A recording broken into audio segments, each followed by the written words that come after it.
Alright guys, this is Chapter 25, Part 2, America and the Great War. We just left off with Gabriel Princip assassinating the Archduke, which set into the chain of events, which leads us to World War I.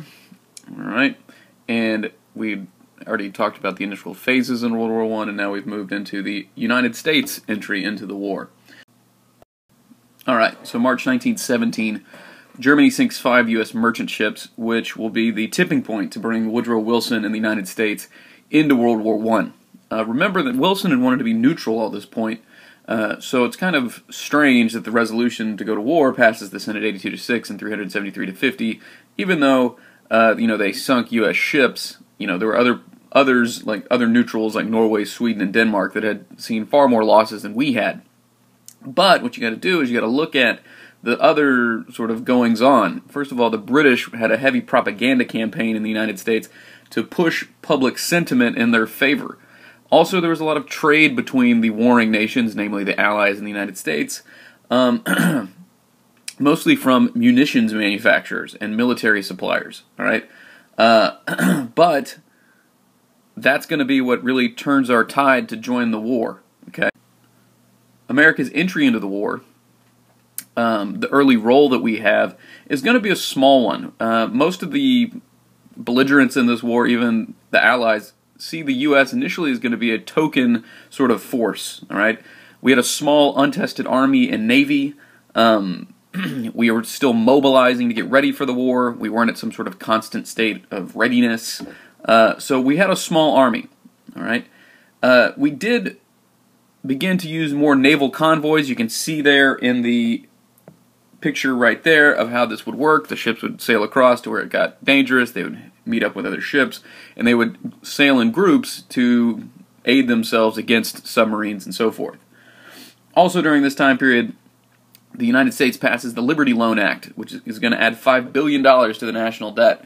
But its whole goal was to aid the Allies and to raise money for the war effort. So Liberty bonds and war bonds are going to be what are used to pay off the debt that's incurred there, and we'll talk about this more in class.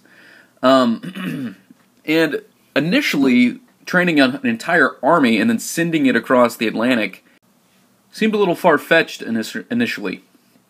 We had to train an army, then load it up into boats or ships, and then sail across the Atlantic that was infested with submarines. It didn't seem like a worthwhile idea. So we send an initial group June 26, 1917, about 14,000 men under everyone's favorite General John J. Pershing. And once he gets to France, he realizes that there needs to be more of an impact from the United States. Namely, we need to have more infrastructure for our own troops, let alone helping the war effort. So the following spring, Woodrow Wilson authorizes another 1 million troops. And by the end of the war, they'd have 3.7 million troops. So from 379,000 to a 3.7 million man army. It's quite a mobilization, quite a change in our structure. And you'll see this through most wars. We have a war, the size of the army balloons, it then shrinks back down. We have a war, it balloons, so forth and so on. One of the things that helped the army balloon was the Selective Service Act of May 18, 1917, which meant that now people could be conscripted or drafted into the army. People 18 and older filled out cards, and then the draft was started from there. Now, the government also grew in size and power during wartime.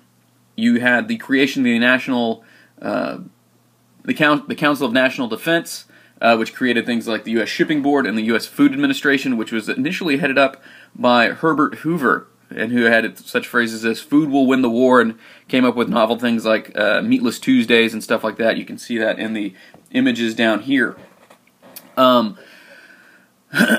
Also a very important aspect of this was the War Industries Board of 1917. They basically put the control of the U.S. economy under Bernard Baruch, or Barak, I don't know how you say it.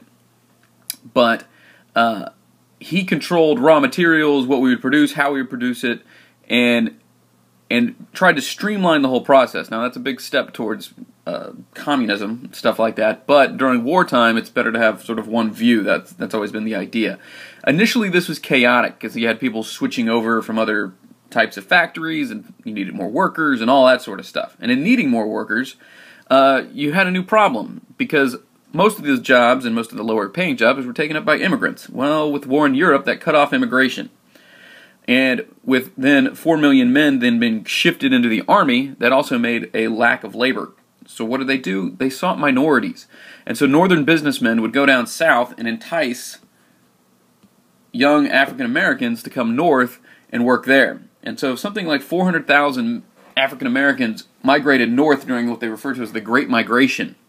So in 1930, they had tripled the number of African Americans living in the north since 1910. Now this is going to cause racial tensions, which we'll see more at the end of the chapter, but in places like Chicago, East St. Louis, Omaha, we begin to have race riots, right? Oftentimes we think of the North as being this, egalitarian society compared to the South, but it really wasn't the case, all right? They were just as racist as anybody else.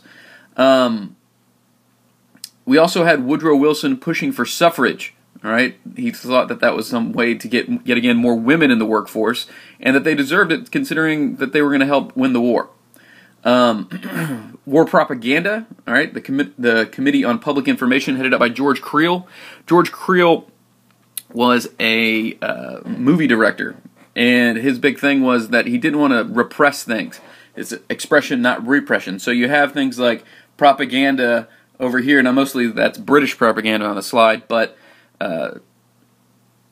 the U.S., what they did was they came out with patriotic films and posters and art and stuff like that, instead of limiting what people would say. Now, that's initially, as we'll see here, they eventually passed stuff that they can't say anything, much like the Espionage and Sedition Act of 1917 and 1918. That was going to be basically talked down by Senator Robert La Follette, which we know from Wisconsin, and saw it as a witch hunt. It prosecuted over 1,500 people, and I want to say it convicted 1,000 of stuff that was anti-government. All right, and we'll see a Supreme Court case. Actually, this is where the Supreme Court case comes up. The Schenck versus U.S. of 1919. Okay, this guy was trying to pass out pamphlets. He was a member of the Socialist Party, and he was passing out pamphlets, basically saying do not go to the draft, into draft dodge. The U.S. government saw this as against the government and arrested Schenck. Schenck said he had freedom of speech. The Supreme Court didn't side with him, and he basically said if there was something about a clear and present danger, that you weren't allowed to say it. And then the classical example was the shouting fire in a crowded movie theater. And so they saw that speaking out against the draft is a clear and present danger.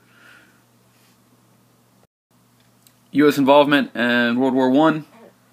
The Western Front, remember there were two fronts, the East and the West. The East was in between Germany and Russia, and the West was basically Germany and France. The Eastern Front had probably more severe fighting at times because the Russians and the Germans hated each other.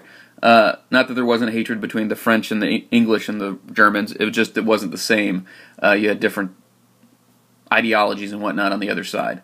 Now the U.S. role in 1918 started off, as I said, a token role. And when they showed up, you had problems of food and ammunition shortages, and also the problem of the Russian provisional government succumbing to the Bolsheviks, which we'll talk about more in a little bit. But remember that the Russians had just gone through a revolution. The February Revolution, it's referred to as, in the Bolsheviks and their ideas of peace, land, and bread caused the people to overthrow the Tsar. All right, and then they had a provisionary government led by Alexander Kerensky that was holding the government together until it eventually falls to the Bolsheviks, Vladimir Lenin and Leon Trotsky, who were communists, or Bolsheviks, or whatever you want to call them, which are going to then take the Russians out of the war. They're going to sign a treaty. There's going to be no longer an Eastern Front, and the Central Powers can now focus on the Western Front. Now, March 21st, 1918, there was a first of several German offenses in France trying to end the war before the U.S. could become fully involved. The idea was to end the war before this new group could turn the tide in the war. By May 1st, you had 1 million fresh new U.S. troops. Remember, they refer to these guys as doughboys. Here's an example of one over here. And the doughboys, not because they were soft or they had a lot of money, but more so they were fresh-faced. Remember that the war had been raging on for 4 years at this point, and it was a grim, gruesome thing that's going to change the outlook for most of the people in the world at this point. So these guys showed up full of vim and vigor, and unbeknownst to them, the sort of horrors that awaited them. Now, you'll see in your notes there's a thing about Bella Wood and the Christmas truce. Make sure to watch those. They're kind of interesting. Bella Wood is an interesting involvement in the United States Marine Corps right down here, where they received their moniker Devil Dogs. They fought, hand to hand in a wooded in the woods, the Bella Woods, against the Germans, and the Germans referred to them that they were like devils and devil dogs and so forth and so on. They took a high amount of casualties, but they did hold the woods, and they kind of let it be known that the United States did not have the same sort of attitude that some of the other European powers did. Also, the Christmas truce is kind of an interesting thing. In no man's land between the two lines, they basically stopped on Christmas and hung out. Kind of an interesting thing. This happens a couple places along the lines. Even soccer games broke out, so forth and so on. If you're looking at the video, make sure you can just fast forward to the 35-minute mark to watch that part. You don't have to watch the whole video. Now, the U.S. initially, with the things like at Bella Wood and stuff like that, they're going to be limited military significance for those victories. But what it's going to do is it's going to boost ally morale. As I said, the war was, changing points of view. People were downtrodden. They were sitting in the mud, waiting to die, kind of idea. And so with the U.S. backing and changes in some of these outcomes, it really kind of lit a fire under the Allies. And so the U.S. and the Allies begin to roll the Germans back towards Belgium. September 12th, 500,000 U.S. troops staged the first U.S.-only offensive aimed at the German forces at Saint-Mihiel, right down here. And what's going to happen is they want to drive them back. And 2 weeks later, they're going to be used at the Meuse Argonne, which is here, to drive the forces back to the rail center at Sedan, which was what the Germans had been using to sort of fortify their lines. With these things occurring, what's going to happen is the Allies are going to push all the way back to Belgium, basically, all right? And at which point the Germans are going to consider peace talks, right? Now, in August, they had the white versus red, not war, but civil thing going on in Russia. What happened is you had the Bolsheviks who took over, who were the Reds, the Red Army led by Leon Trotsky. And then you had the Whites. The Whites were anyone that didn't like communism. So they would have been, Tsarists, they would have been the upper class, they would have been Cossacks, they would have been the U.S. and English sent troops. The problem was they weren't a unified force. And so they get defeated and usher in straight-up communism. There's no sort of provisional government anymore where there was heads, like a council led by Kerensky. Kerensky's going to get thrown out, and then you have communist rule. Now, at the end of the war, Wilson puts together his 14 points, all right? Basically to show the aims of the war for everyone involved, all right? And there was no sort of intention of selfish aims by the United States. We weren't going to take any land. We didn't want to screw things up. We really wanted to make the world a better place kind of idea, all right? This isn't really the deal with everybody else, all right? We'll get to that more in a minute. But the basic thing of his 5 points were, the first 5 points called for open diplomacy, freedom of the seas, removal of trade barriers, armament reductions, and impartial adjustment of colonial claims for the populations involved. While the rest of them called for the Central Powers to withdraw from held areas and to allow self-determination for various nationalities. Basically, they wanted a Poland, an Austria, and a Hungary to be their own entities.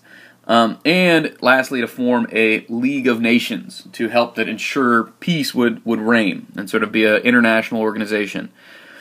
And this was sort of an idealistic, very novel approach to this, but it wasn't going to be super popular with everybody, as we'll see. Some of the African American leaders back in the United States actually asked for end to racial discrimination to be put in there, but Woodrow Wilson fell silent on that one. Which, if you remember from last time, it talked about how he was a bit of a racist growing up in the South, and didn't really see a need for, or not a need, but how black society worked, or however you want to look at that. Now, the reason for the 14 points was to hopefully keep Russia in the war, giving it a purpose that was not maybe sort of bad. It was a progressive purpose. It seemed like it was the, it was the right thing to do. Also assure that the citizens of all the allied countries, that all their hardships and what their boys off fighting were doing was noble. And then lastly, to drive a wedge between the people of the Central Powers and the governments of the Central Powers. Basically saying, hey, here's an easy way for peace. You guys need to take the offer. And that's kind of what happens in the end. Now, in the end of the war, yet again in your notes, there's a little video about what if, the what if happens, if Germany stays in the war, all that sort of stuff. So you might want to check that out. Now, October 3rd, a new German chancellor is called upon to bring peace along the 14 lines of the 14 points. Okay, that was the big thing, was the German people were willing to accept peace along the lines of the 14 points. The Allies agreed, but withheld the freedom of the seas, and they wanted war reparations. So they said, yeah, you can form the new countries, we'll have open trade, but freedom of the seas and the war reparations we need to work out. The fight for peace, all right? Even though it's not on the slide here, domestic unrest. Wilson had been gone for 6 months. This is the first time a president actually had gone to another country while he was in office. And so this was crazy, A, that he'd been gone, and then 2, that he'd been gone so long. So no other president had ever done this. And it was good to show support for the peace process. It made him more of a world figure. But at the same time, he lost touch with politics back home. He had the race problems, he had labor problems. So he had a whole big issue brewing back in the United States. So Wilson makes a few bad decisions in the lead-up for his 14 points and League of Nations stuff back home. And since he's gone, part of the deal is that the midterm elections, most of the Republicans take hold of the House and the Senate. And he fails to appoint a Republican to be a big envoy with him in the peace process. So now the Republicans are staunchly against whatever he's going to bring up. Now, at the peace talks, right, it's going to be the big four for the most part. Even though everybody had an ambassador or diplomat there, the big four, Britain, France, Italy, and the United States, were going to be the ones controlling the negotiations. Now, Wilson, yet again, with his utopian sort of mindset, was really aiming for peace and not trying to screw anything up. But the other nations were kind of out for vengeance. The newly elected Prime Minister of England had run on his "Hang the Kaiser" slogan. Italy wanted stuff repaid. France wanted to sort of, neuter Germany so that it couldn't attack them again. And all of these were kind of going into this process. All right, you can even see it in the cartoon here with all of the chefs and Woodrow Wilson kind of force-feeding it into this peace soup idea. And if you watch the video, yet again, I've included in the notes, it talks about how it becomes a process where nobody exactly gets what they want, and it becomes sort of a muck of a peace treaty. Now, the League of Nations, okay, it was going to be a league of nations working together to military and economically make sure that we had peace, right? And they would use sanctions, much like the United Nations, to control stuff, and then in a last-ditch effort, maybe use military might to stop it. Now, what's going to happen is once this gets to the United States and it gets talked around in the Senate and the House, there's going to be issues. All right, you can see here in this cartoon where Woodrow Wilson is the grocer and he's trying to sell it to the public, where there's the peace treaty and then all the sort of other stuff associated with the League of Nations. So it's going to be blocked by the Republicans and fail to pass, all right? Namely due to the League of Nations. Most of the other points they didn't really have a problem with, but the League of Nations was not on the idea, I guess, of being tied to Europe and its conflicts, yet again, goes back to George Washington as something that's not very good. So the U.S. wants to stay out of that, all right? So the U.S. does not ratify the Treaty of Versailles. Now, territory and reparations, Wilson had to give in to the Allies for the reparations, and what you're going to get here is Germany losing some land. Okay, there's going to be a demilitarized zone right here along the Rhine, and also in the east, this part is going to be controlled now by Poland, and this part down here is going to be controlled by the League of Nations for coal mining, and that'll go to France, and then after 10 or 15 years, those people can vote to decide where they want to go. Do they want to be part of France, or do they want to be part of Germany? I want to say it's French today, and they speak German there, strangely enough, but I don't know that for a fact. What's going to happen is the Allies are going to create this treaty. They're going to give it to the Germans. The Germans are going to come back with page after like 400-something pages of criticisms. The Allies are going to tweak it a little bit. Germans are going to have problems with it. And basically the French flex their military muscle and say, you're really in no place to argue, and the Germans sign it. One of the big things in it is the war guilt clause, basically that says Germany has to take blame for the war and be demilitarized and pay these reparations. This is going to be crushing to Germany, economically, but also in a national pride sort of sense. And all of this stuff is going to ferment and cause the rise of the Nazi Party eventually. Now, Wilson's losses at home. What happened is to gain support for his League of Nations in 14 points, Wilson took up a sort of roadshow campaign going around the country trying to drum up support. The problem is he gets sick, he has a stroke, and he's going to be somewhat bedridden for the rest of his time in office. All right, and his administration is going to be sort of rudderless or hapless to deal with it. Lurching from war to peace, all right. The Spanish flu from September 1918 to June 1919 killed 22 million people worldwide. That's twice as many as World War I. And 675,000 in the United States. These numbers weren't known at the time. The government kind of glossed over it so that people didn't freak out with that and the war effort. The servicemen brought it back with them from Europe. And no plague, war, or famine had killed so many people in such a short time. And they actually passed laws and all this sort of stuff about public hygiene. You can see up here in this picture, this guy says, be careful, spitting, coughing, and sneezing spreads influenza and tuberculosis. And what happened is people got fined or ticketed or put in jail or whatever for coughing or spitting on the streets. Economic transition, you now had guys coming back from the war looking for jobs. You had the problems with the racial friction, which we've already talked about, with the influx of African Americans into the North. And now you have these people that were once working now wanting jobs, and the guys that now have the jobs are basically supposed to just leave them and go back to whatever they were doing. So if women, for example, weren't working, and they were now, they were supposed to go back to not working. The racial friction, you can see this down here. This is actually a guy being escorted away for his protection as this mob of people is chasing him in Chicago. There's also some very interesting pictures of the Omaha riots where there's a guy that gets like lynched and burned, but I left those out of here because I figured they were kind of gruesome. Also, you can see Uncle Sam right here having to separate the races, all that sort of stuff. Lastly in the chapter, you have the Red Scare. You have this guy right here who is the Attorney General, Mitchell Palmer.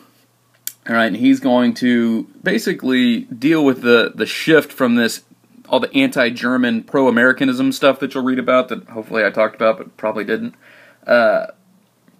is now going to shift to this anti-communist, anti-anarchist movement. And that was kind of a thing going on in the world at that time. People were beginning to lose faith in democracy and capitalism and all that sort of stuff. And so you see this example right here. This guy, it says, anarchist, European anarchist with the bomb and the knife trying to blow up Lady Liberty. And that was the thing that everybody thought was going to happen, was that the Russians had kind of fallen victim to the guise of communism, and they were afraid it was going to happen in the United States with this sort of chaotic change going on. So Palmer institutes the, the General Intelligence Division, which is going to be led by J. Edgar Hoover, who begins to collect files on radicals. There's a good movie with Leonardo DiCaprio as J. Edgar Hoover. Becomes the FBI eventually, but he keeps track of radicals and threats to the government and stuff like that. You can see here leftovers of one of the raids that Edgar Hoover and Palmer's guys commenced on I want to say it was a law firm, but I'm not positive. And they quickly gathered these files and all this sort of stuff, and eventually much like anything else during this time period, it begins to fade away because they realize that it's not going to happen in the United States. Eventually, in the 30s and 40s and 50s, you get another sort of Red Scare led by a senator from Wisconsin, Joseph McCarthy, and you get the blacklist for Hollywood and all that sort of stuff. But that's a ways off. Now, the end of World War I, right? If you remember from the crash course we watched, the lasting impact is going to be the profound disillusionment of what was going on in the world, all right? And the shift now in the United States is going to start to move more towards restricting immigration, anti-unions, this whole idea of the American plan, but yet again, the profound disillusionment, the art and the writers and all that sort of stuff that kind of now have moved more towards this modern look instead of this romantic look at a lot of different things. All right, that's chapter 25.